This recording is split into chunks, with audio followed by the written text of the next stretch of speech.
Hello, and welcome back to Writing Tutorials. Today, we're going to go step by step through writing a request letter for landline disconnection.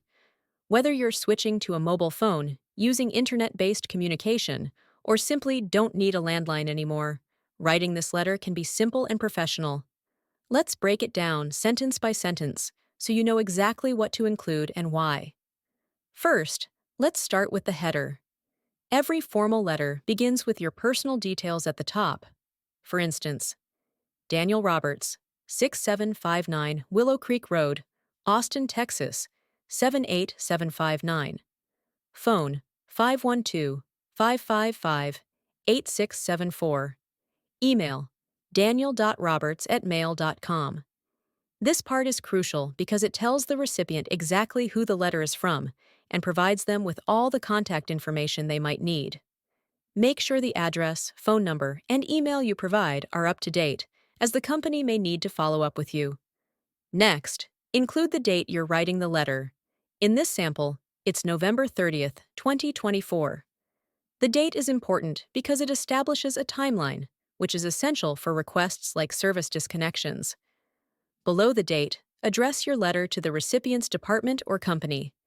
Here, it's addressed to Customer Service Department, Texcom Communications, 3421 Sunset Boulevard, Austin, Texas, 78745. This ensures your letter reaches the right department. Double-check the mailing address or email of the company before sending your letter. Now, let's talk about the subject line. Request for landline disconnection.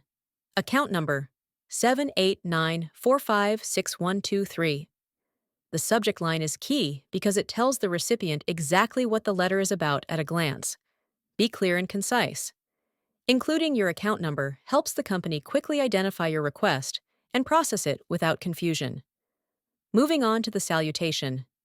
Dear Customer Service Team, if you don't have a specific person to address the letter to, this greeting works perfectly. It's polite, professional, and directs your letter to the right group. Now for the main body of the letter. Start with a clear introduction of your request. Here's an example. I am writing to formally request the disconnection of my landline service associated with the account number 789456123. This opening is direct and lets the recipient know why you're reaching out. Notice how the account number and phone number are included immediately. That's important because it ensures there's no ambiguity about which account you're referring to.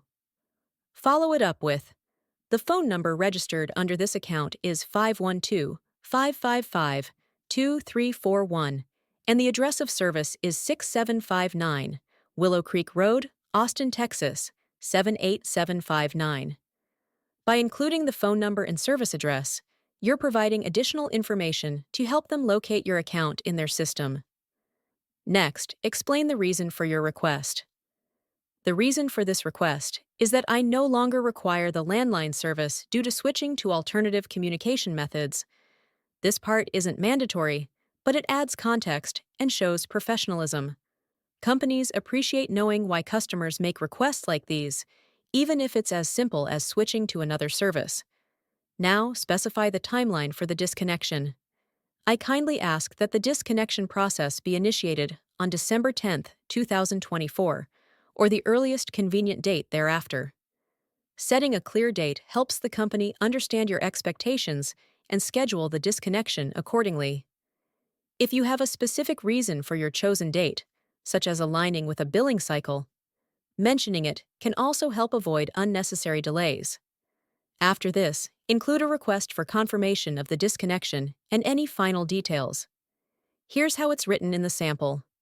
Please confirm the final billing amount, if any, and the completion of the disconnection process via email at daniel.roberts@mail.com or phone at 512-555-8674.